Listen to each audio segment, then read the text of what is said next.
Welcome everyone to the next generation technology series. Uh, this is the first introduction to cloud session, day 2, session 1. And let me jump on to the topic on cloud. The most important thing and the audience which I understand is all the university teachers, research associates, and I acknowledge that your time is very important and want to make sure that you gain the maximum out of what I can dish out for you.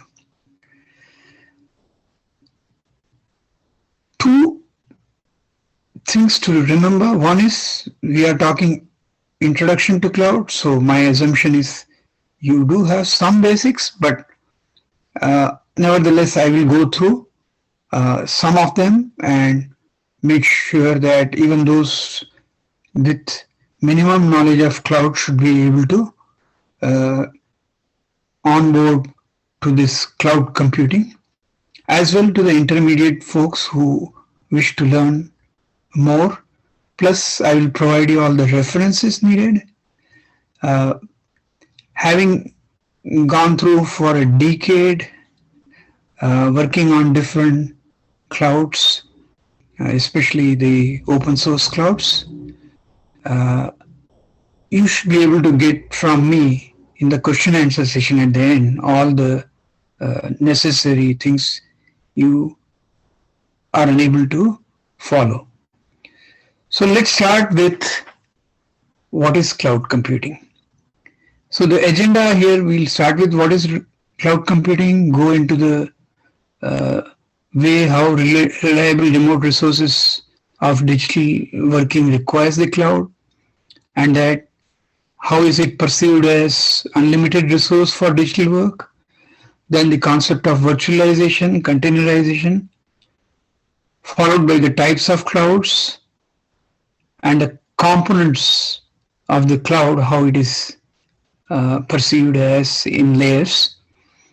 And then we'll move on to the how do we use some of the developers stack, as well as how do we make it production worthy, and what are the elements, some of the aspects of monitoring and CI/CD, and some HA. But one of the other ones will follow after this my session, and that will be on the site reliability. So I will focus mainly on the digital transformation with the basic cloud, and the next speaker will be focused on getting the operational transformation beyond digital transformation, and that will be Ganesh Hiragowda. So I will leave that portion to him and just focus on the digital transformation and the use cases that appear in government and industry. So this is the whole agenda for 1 hour with maybe 40 minutes I'll speak, and the 10 topics I'll cover. So let's move on to the first topic here. So first slide, you can see here how cloud has been seen into two parts. A person who is in the 60s onwards up to 2000 will describe the transformation in the information age through the eyes of mainframe to the Y2K, or when the transformation occurs towards the web. Whereas if you ask somebody who is in the industry after 2000, they will start somewhere around virtualization and end up in the cloud native computing in the 5 years, 2015, when it emerged. Of course, different parts of the world grow differently at different times, and some are early, some are late. So therefore, the what's currently in India is more towards the 2015 what it was in other places. So We do see in 2020 much more, but let's just start with first. So we see 60s, we are looking at mainframe. I will just point the arrow there so you can see that we were in the mainframe era. Then we moved to from IBM to DEC on the mini computers. Then we came with the Intel to the microprocessors. So these are the vendors which have prominently made things attractive for the people to use and simplified as they move. Then came the Microsoft Sun. Microsoft and the Sun, the two competing camps, one on the Windows side, other on the Sun Solaris side, which then turned into Linux at that point, somewhere in the 90s. Then came the networking from the Cisco's, which really proliferated the IP network. Followed by that, we had a lot of cell phones, but those cell phones were more like a feature phones, simple phones. And that was the Nokia when they brought in a lot of mobile devices. And then as we emerged into 95, 96, the Mosaic, or what you call the Netscape came in, and then we entered the Sun Netscape, and this combination along with Microsoft, they had a fierce competition, and we reached web computing, basically web applications and web-based software as a service types of offerings. So what exactly am I trying to say here is, like we have a wave on the COVID wave 1 and 2, similarly we had a first wave of information age, which started in the 60s with the mainframe, ended in the application service over the web. Or instead of a desktop being used as an application, we started using internet, the network of networks, with application being hosted. And that is when web, it was then called web. And at that time, we had somewhere between 2000 and 2007-ish, all the things changed literally with the virtualization coming in, followed by the infrastructure as a service, ASP services, days you used to call application service, as a application service platform or ASP, where one could use the desktop on everybody's desk.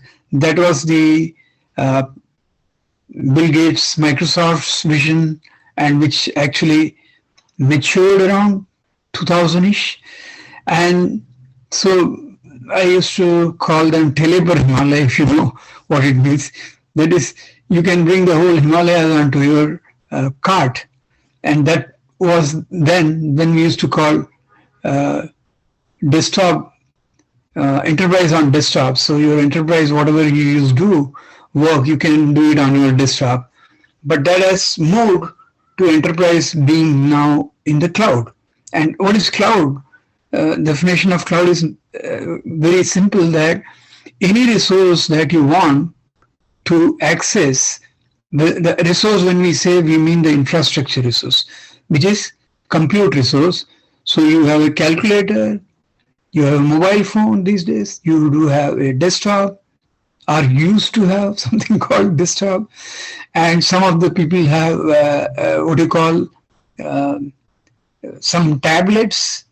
So there are many forms of devices through which you can access information, and that information can be local to you or it could be remote to you. The first wave was mostly towards having everything at your palm or at your desktop level. The second wave has been moving towards the cloud, and that is post 2000-ish. And mainly the focus there was on getting the information from the resources which were in those days it was called data center, and specifically internet data center, so IDC. So the wave was for internet data centers, and that where you locate your resources like your compute, your storage, etc. And then you access through network using the VPN or virtual private network. And those servers were physical servers to start with. Then they went as virtualized servers, and then it was sold to people like infrastructure as a service. So you just go and somebody owns it, you don't own it, you just subscribe to it and you pay for it. So pay per use. That is when the concept of cloud entered, with Amazon entering in a big way, and that was 2007 times. Of course, there were other Rackspace and others were there, 2006 years, but mainly they were all still not very standard. Amazon set the first standard with the API, and that was 2007 timeframe. So that is how you got into the resource being available, the computing resource being available in the cloud, and this is where we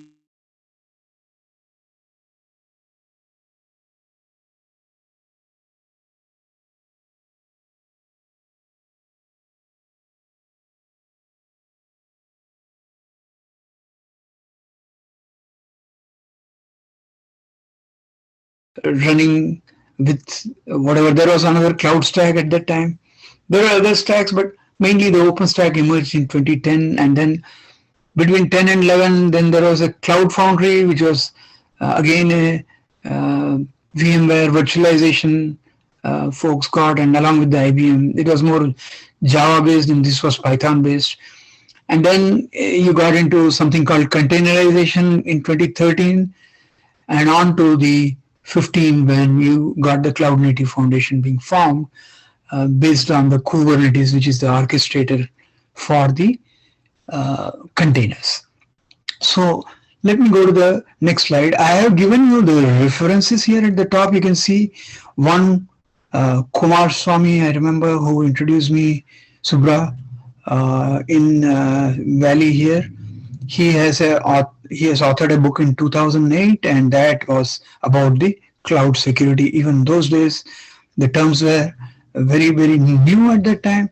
Then the second wave, which I have put Nikita Raghunath, she has given a full presentation at the last year end hackathon. We have, sorry, not the hackathon, the annual of the Open Technology Foundation, and you can go through those records. It is available to you. So I go to the next slide. Now let's go to what is the cloud and what is the unlimited resource we talk about.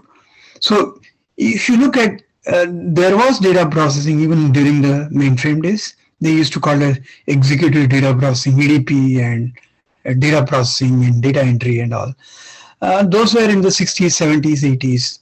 Eventually, when the virtualization took, this is around 2000-ish, when you started having a physical server and a lightweight physical server with the hypervisor called ESXi, and then it evolved into various versions, VMware, we had a version 1, 2, 3, and so on and so forth. And eventually it came to a place where virtualization, that is, you have the hardware, on top you have the host OS, and which is a bare metal supervisor, you can call it, types of that, with a hypervisor, where you can have different guests. So I can have a guest kernel over the hypervisor, which is virtualized. Now what are these? These are all software, basically software dealing with the hardware. So your hardware is generally the CPU, the storage disk, and the network gears and all that. And when you have an operating system managing those, that's the one which deals with the multitasking, cooperative multitasking, and time sharing, and all those aspects of it. If it is single host or multiple hosts, depending on how you configure the network. The third, of course, the hypervisor layer is the one which is virtualized over a given host, which can then be used by multiple operating system or multiple guests. So you can have a ESXi host example, a hypervisor. There are many hypervisor, one of them being this. Then you can, KVM is another. So if you have those hypervisor, then you can, on top of it, you can have a guest kernel, And so that guest kernel is nothing but a full kernel which appears to the user as focused on their particular requirement, like a guest OS. Like guest OS, one could be using Sun OS those days, the other could be using Linux, third could be using Windows. So each one with a different application with different languages. They were called as virtual machines, and that could be used. And you have reference here. I have the packet book containers in OpenStack by Pradeep Kumar Singh and Madhuri Kumari. Both of them are in India, and Madhuri is one of those prominent speakers at many of the places in OpenStack. So you have a Kindle reader which you can use, or a Google Play probably, and go through that. It has got immense information for you to absorb on virtualization. Let's go to the next slide. To little bit deep dive. So virtualization is nothing but kind of projecting the resource to the application, as well as application can itself be virtualized. So what it means is it's a question of layered. Two ways you can look at it. One is the layered approach, which we spoke earlier. We can also look in terms of containerization, in the sense that VM is itself a container, but that's not referred as container. It is, you have a VM is virtual machine, and within virtual machine you can have run the application. That's what we saw in the previous slide. Here what we are saying is we have a hardware, we have the host. Now we have eliminated here the hypervisor. So the container is a runtime which runs directly over the host, and a single host, and you have the container. So containers then will have to be built based on some of the concepts of kernel. Like host OS has a namespace, it has a what you call security group, and it has got a some kind of a C group we call it, and where you specific characters you can use, like what kind of resources do you want to isolate.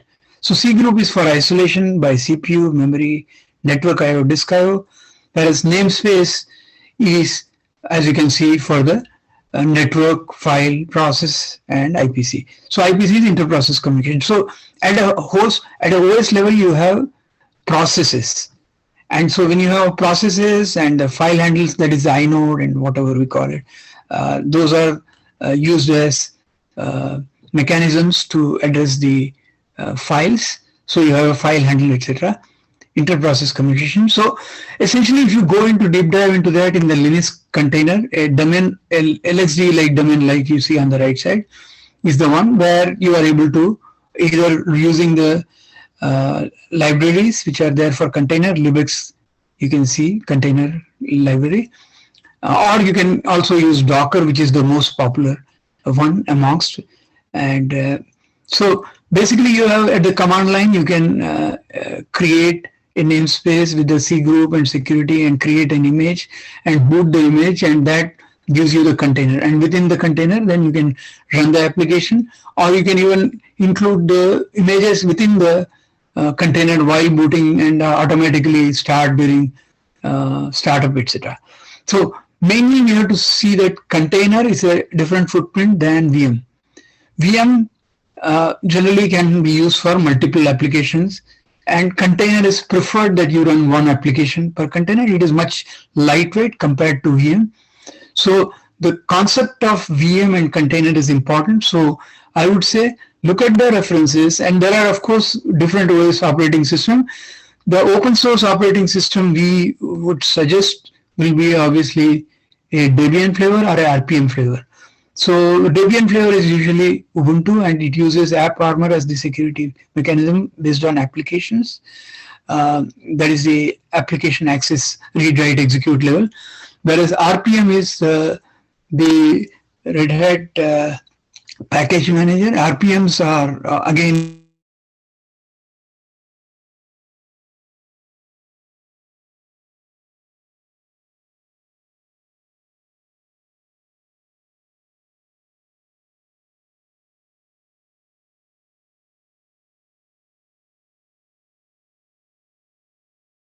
those, like SUSE and Ubuntu and Debian and all those, and also CentOS, but the life cycle of each of these is at different stages.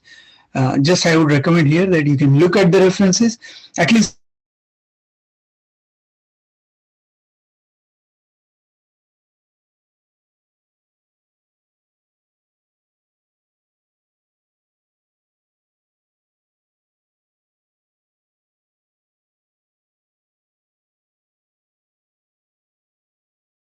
the next one. So at this stage, we are almost 20 minutes into the presentation. So I will get on to the uh, nitty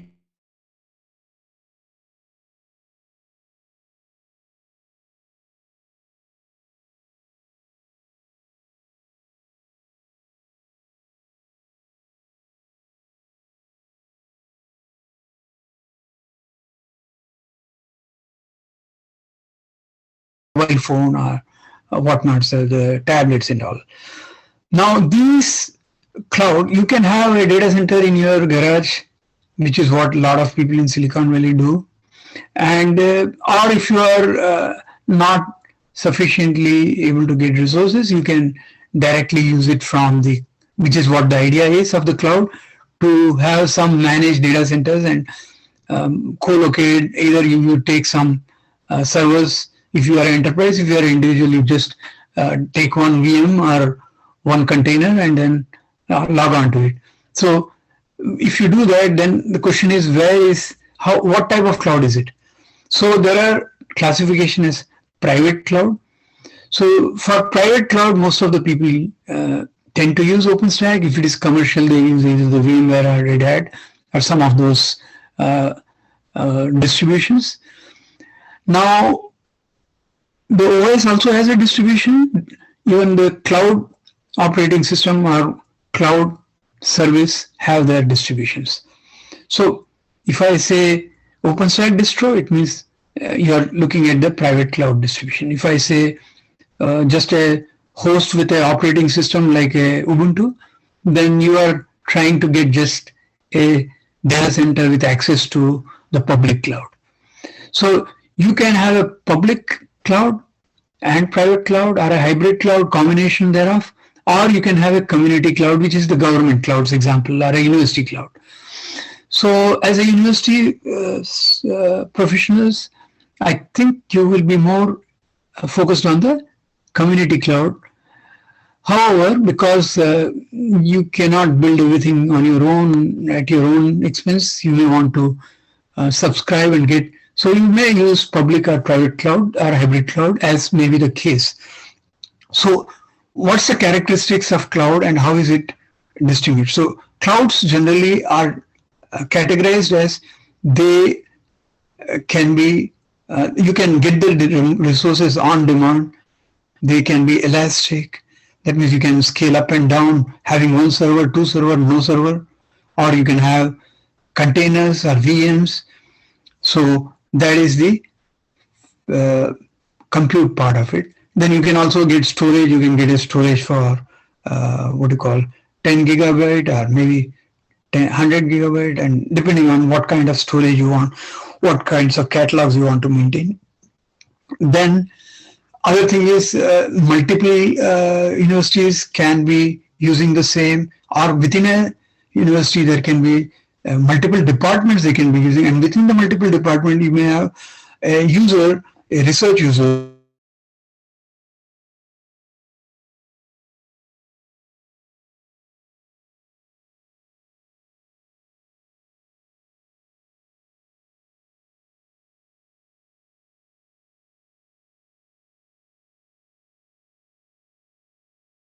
You can, whether it's a private, public, or hybrid, you can share it, and that is why the cloud is the cost of the cloud is brought down by sharing. And when you share, then you use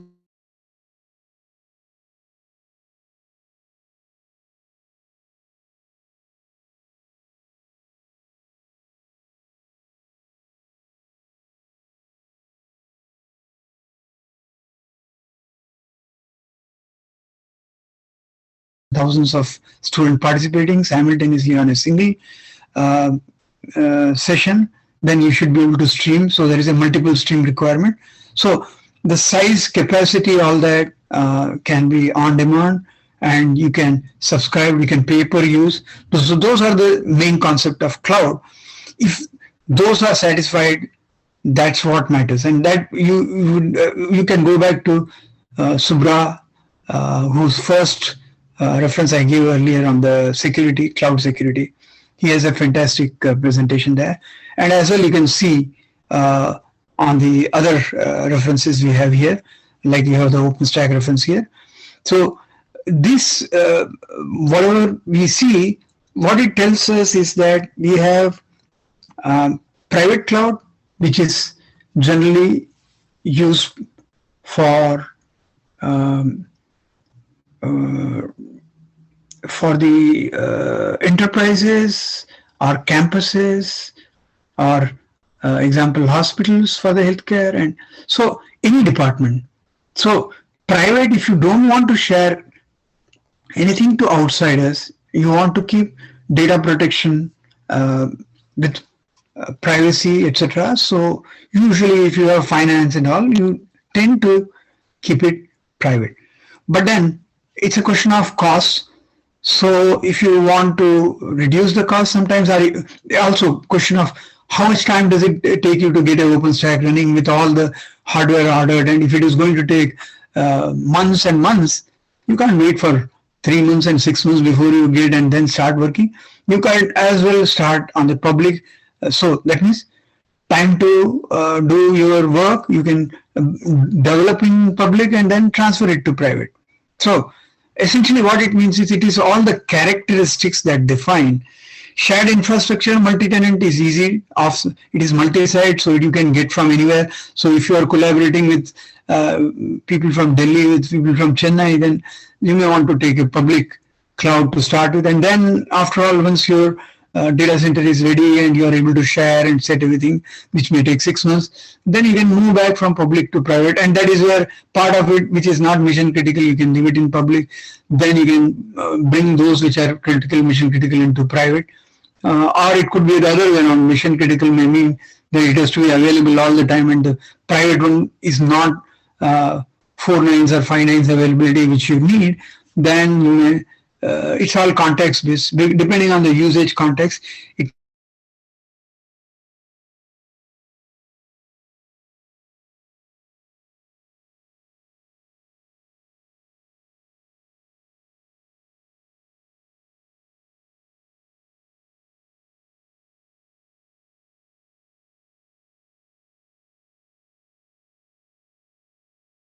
that is the best practices. And you can also note that we had in the beginning itself, we said that the two eras, one is pre-2000 and post-2000, wave 1 and wave 2, I said. So information age, wave 1 was 62 to 2000, and 2000 to 2020 and 2030s we are going towards. So we are looking at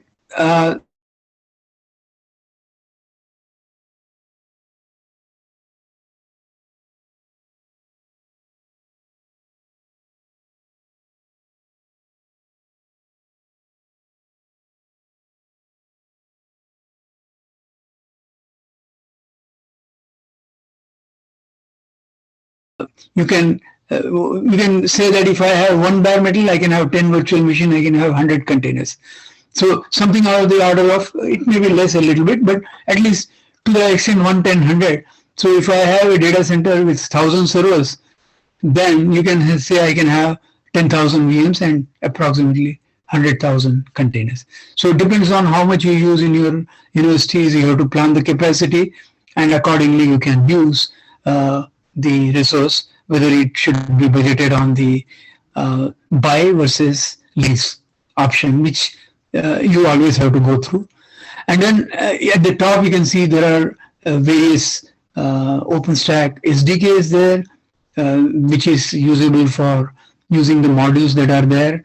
And Horizon is nothing but one of the modules, which is a user interface module. So you have a dashboard which can be using to manage the OpenStack. Either you can use command line or you can use the web-based dashboard. And so that is one. And Terraform is similarly a management um,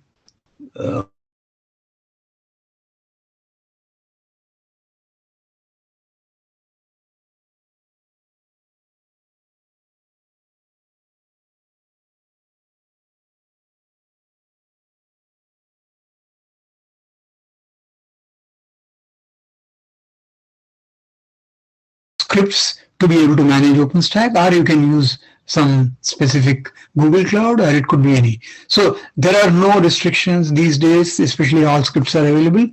And if you go to the lower portion of the OpenStack, you can see there is a entire set of modules being shown. So if I take one cloud example, OpenStack Cloud, what you see here is the layer. And of the layer, the red one, which is there pointing to Neutron, the compute is the Nova. So when you have compute interface, and that is called as Nova, what does it do? It has an API, bunch of API. Like you can have a CRUD or create, read, update, delete,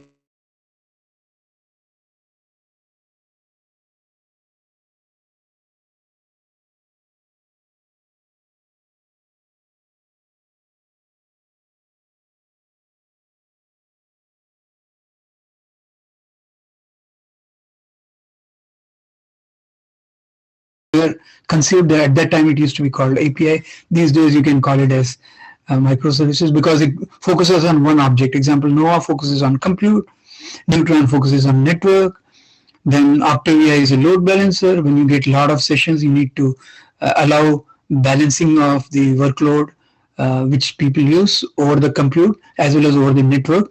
And then obviously designate is nothing but a add-on, and that is for the DNS, which is equivalent to your bind or anything of that kind. Swift is a object storage.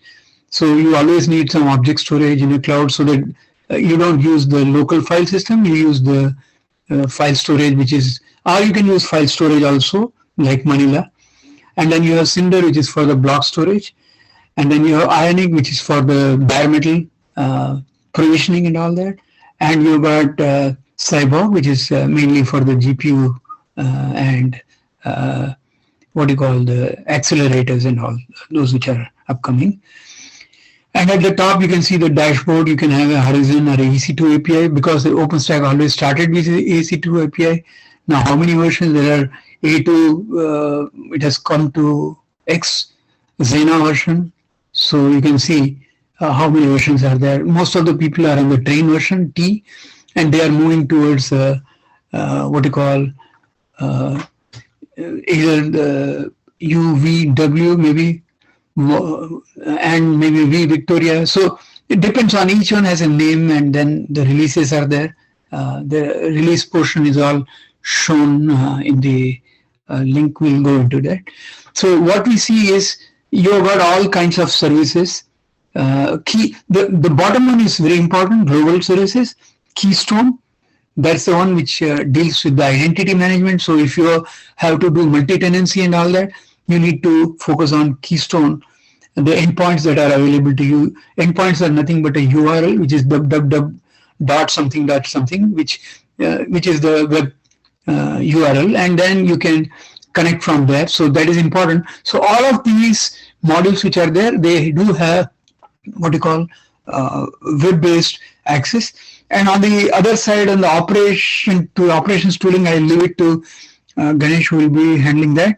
And you can have client tools as well as integration enablers. Some of those are like a client for the, like you say, Python SDK, and similarly OpenStack client. Usually a client sits, if you are going to remote manage an OpenStack, then you must have an OpenStack client Python library, and that through which you can do it. Or you can also have a web-based Horizon installed on your end of it so that you can manage it.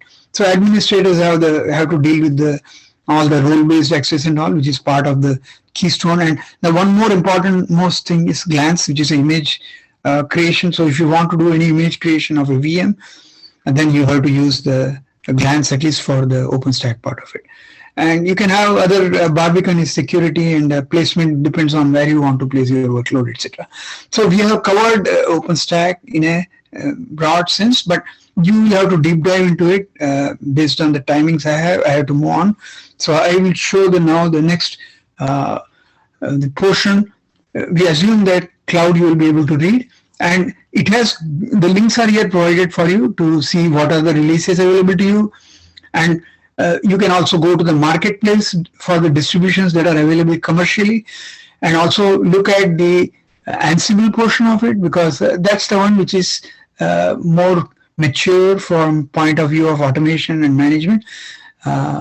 I will talk about the DevOps and a little bit of the production and the DevOps portion. DevOps stands for development and operations. These days, developments and operations are required to be done by individual. So if a developer says, hey, I don't want to care about operation, that is not my job, that's not true.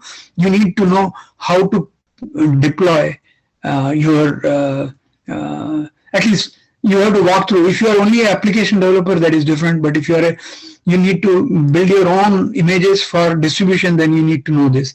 So here what we are doing is a workflow, and this workflow shows how to deploy a Ansible, OpenStack Ansible installation. So you prepare the deployment host. So you have a host, you have to know what is the specification of the host, how much of memory, how much of CPU, how much of disk space, and you have to prepare a bill of material and make sure that that is listed in your, in this case, because you are using OpenStack, it will be Heat. So Heat is used for deploying the stack. Heat is a orchestrator for OpenStack. So what you do is you will prepare the list and provide that to the Heat to deploy the configuration. And this configuration will be in a, what you call a declarative YAML or a JSON file, what you call, and simple file where you put down the various elements of the host as well as any application you want to implement on top. So there may be sections for hardware, there may be section for networking, storage, there may be section for application, could be for a multiple, could be for database, could be for web. So all that you describe in a descriptive file, which you then provide it to the target host, which can configure and deploy those, whether you are doing bottom up, that is from infrastructure as a service, or if you are doing only the application deployment. Either way, your process will be very, very similar. You just deploy the host or deploy to host and the target and specify every specs you need. Once you configure, you deploy, then you run the runbook and it will keep running, and then it will show you. You have a Ansible playbook shown here in the YouTube. You can watch that. So DevStack is a stack which was used as a development stack for development of OpenStack itself. Now, how people started using for proof of concept and development, but essentially you can use it, but I would not recommend that for using it as a production distribution. You have to look at production distributions that are available, and you have to build your own. That is the best thing if you want to have customization. Like you may need a different, like Delhi University may need something different from IIT Bombay or IIT Chennai, or it could be IIT Madras, that is, and then it could be different in maybe at university, in different university, in maybe in Gujarat or in Maharashtra or whatever. So depending on the need for you, you have to define your resource and define your BOM, define your application, and also do a high level, what you call the planning to know what is the what is that you want to achieve at the end of it. Is it a research experiment, or is it just a administrative host, or what kind of cloud you are looking at? And if you have multiple, how do you define your data center? So there is a program, Vivek Vishwavidyalaya Anusandhan Kendra, which is what we have been working with Delhi University, and hopefully that will show you how that can be. We can show you that at a later stage sometime when you have got some hang of what we are looking at. So this is one. I move now from DevStack to distribution. Distributions are there in the marketplace to using CI/CD pipeline. When CI/CD means continuous integration and continuous deployment. Before we go to CI/CD, just for the sake of completion, here we are talking about the production. And when you say production scale cloud deployment, then you need to know that it's not simple like your just take a GitHub and download something and just install it, but you need to know the concept of high availability. That is how many, what's a kind of copies you need to keep so that you don't lose anything. There is no single point of failure. And then how do you do it? If you have an example here shown is a HA proxy, that is the load balancer, and that is balancing the loads of MySQL, which is nothing but a database, and you can use 3 of them here to ensure. You need some quorum so that if one fails, the other takes over. At the same time, you don't want any split brain. Basically, that means you write only in one place and not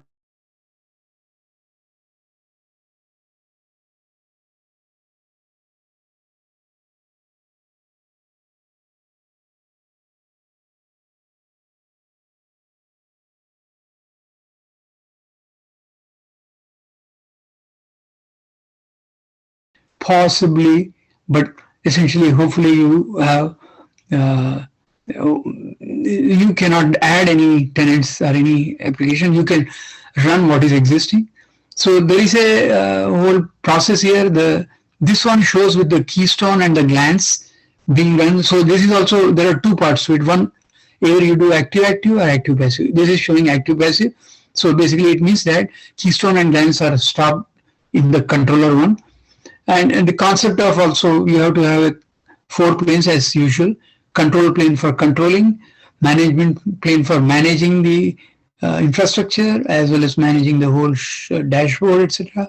Then you need to have what you call the user plane or data plane. User plane is the client side of it, which aggregates and appears as data plane, or the workload. In this case, we call it as the compute servers and network server and storage server. So depending on whether you have a stateless or stateful application, you need to use the monitoring to ensure that any failure is reported. And that site reliability engineering portion, I will leave it to the next speaker who will be able to detail it, and Ganesh should be able to do justice for that. So this just gives you a picture of what is required for hardening. And we are only talking provisioning here. The other than that provisioning, like day-to-day operation, that I will leave it to Ganesh to handle. So let's now move on to the last phase here. Here what I am showing is a bit of more to do with the CI/CD, because a CI/CD starts with control. That is, if you have a file, a project, and you have a bunch of files, you need to have versions and you need to put it in a directory, and then you have to make sure that it is in a staging area, and then later on you commit so that that can be used by everybody.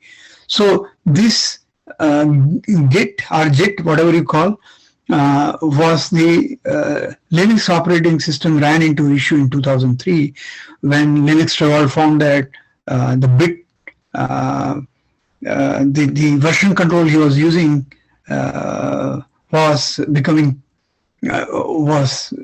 expensive, or at that time it was becoming proprietary, or somebody had taken over, and so he wrote his own. And this Git or JIT is a beautiful application which you must master if you are a developer. For all developers, you need to know what is Git, what is the master copy, what is the staging snapshot.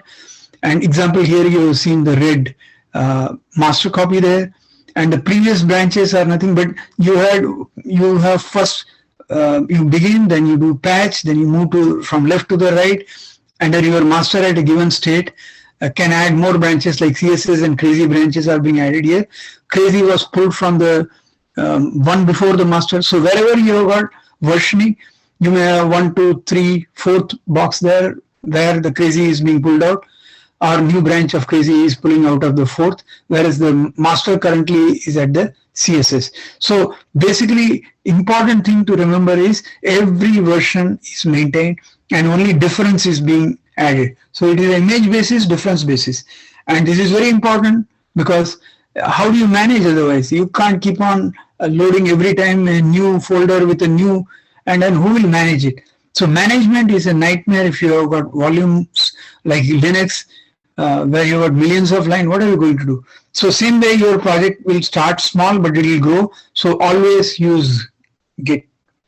And then a Gerrit is a review code reviewer on top of Git. So you'll have a Git at the level of command line, and Gerrit you can have as a user interface, or GitHub you can have it, and over which you can review the codes, and multiple users can submit their code, and the project. So this is a distributed version control. That's the key. The message here is you must go through, and we will definitely have you review this, because this is nothing but build. So one is you do build, and this is you can do manually, or you can do through tools like Jenkins. So Jenkins is a tool which is a user interface where you can have a build script, you can have then deploy script like you do in your coding. You do a make build, make configure. Same way, these are all automated, and that is what is important portion here. So you should go through these two links which are there for your reference, so that you can go through that. So Jenkins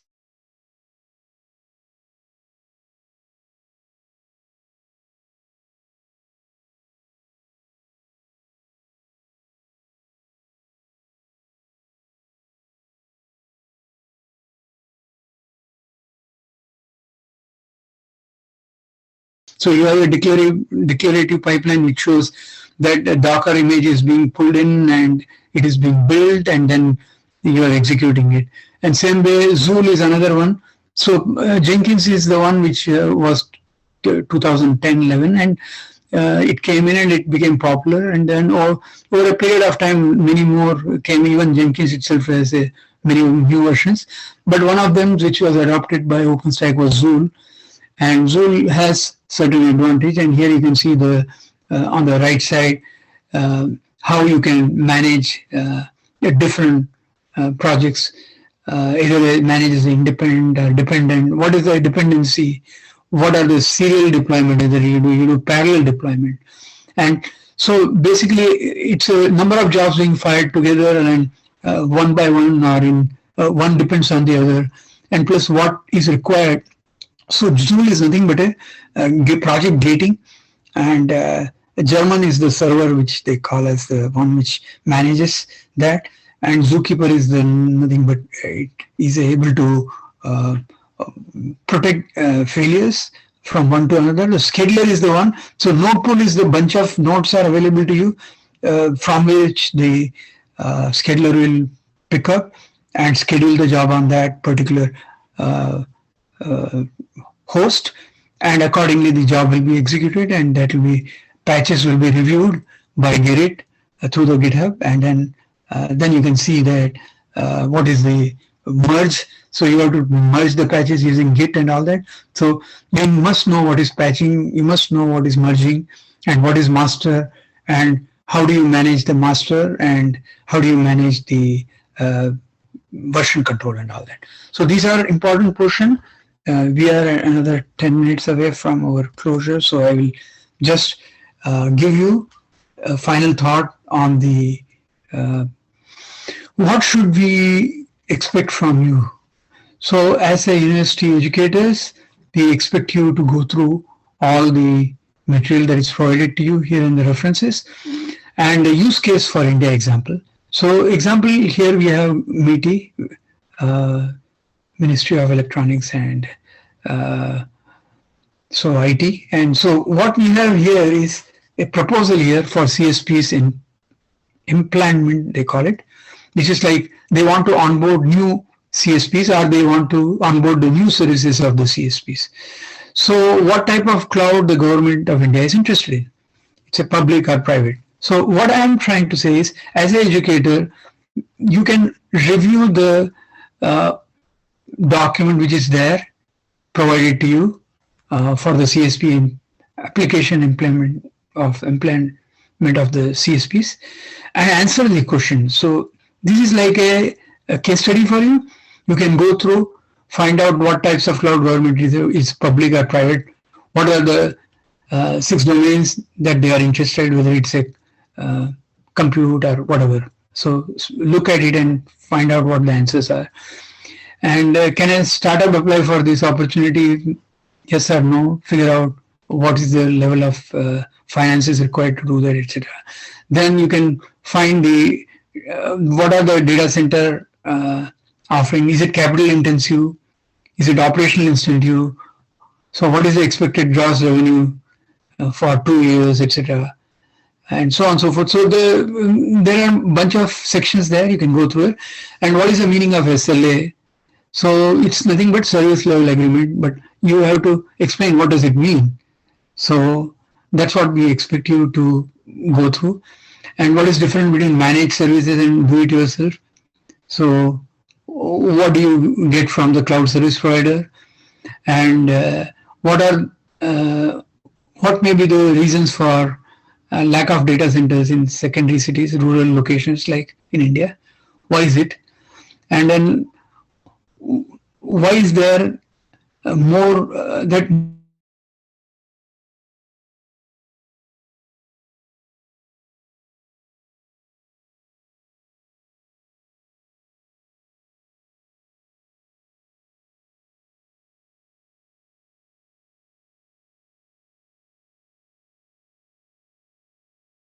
virtual private cloud, or whether you want a public like AWS or Google, and what are the rates, and those are the things which would like you to understand. And do you think that AWS or Google bid for this? Essentially, we want to know this. If you read it, you will know why and who should be doing this.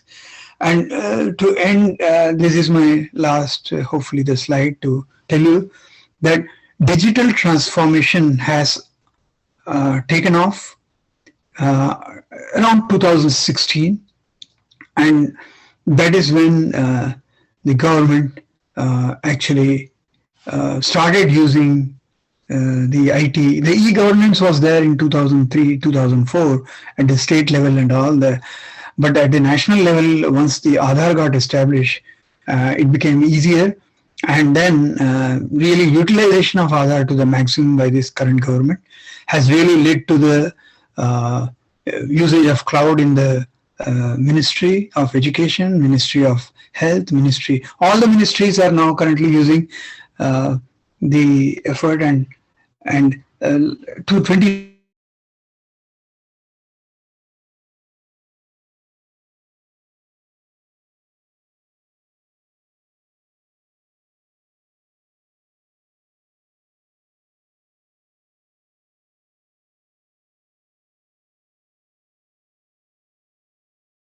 Then you got the 36 state and union territory having those clouds, and they have got all the applications. And based on that, and based on the goals of the what do you call the United Nations development goals, sustainable development goals, India has been monitoring it, and they definitely our government has done a great job. And our ranking in digital usage, that is the world competitive rating of ours, ranges in from 56 we have moved to 44. And so what we see is, of course, it has been positive. The COVID definitely did have some impact, but essentially we are based on knowledge and technology, and our readiness is very good, and we need to improve this for 2030 to reach the 10 trillion goal for the GDP. We are at 3 trillion. So we believe that this series which we are conducting is to enable you to help India, and especially help the students. Being teachers, you are the means for us to reach them, and we are very happy to see that you are attending this, and this 12-13 days you will have massive learning, and you should be able to take this and apply it. And so our goal is to see that we go by facts and not by what you call, if you don't measure, you don't know what you're doing. And so we have to measure, and this is the efforts on the government's part, and you should be able to leverage this. And we have volunteers all over trying our best to make sure that you receive the best and the best of the what we can within our limited resources. And definitely we look forward to your embracing the cloud. And I hope I have done justice to my 1 hour vertical preaching to you. It's said that Guru is important. So Guru Devo Bhava, they say. So hopefully if you need anything, we are here to support you in all your efforts. And Government of India is also very much with you. And Education Ministry especially, I should thank them for opportunity for me to give you this speech to you. And thank you very much, and Jai Hind. And you can start your questions. Also, you can reach me at this email if you need any support. Thank you very much.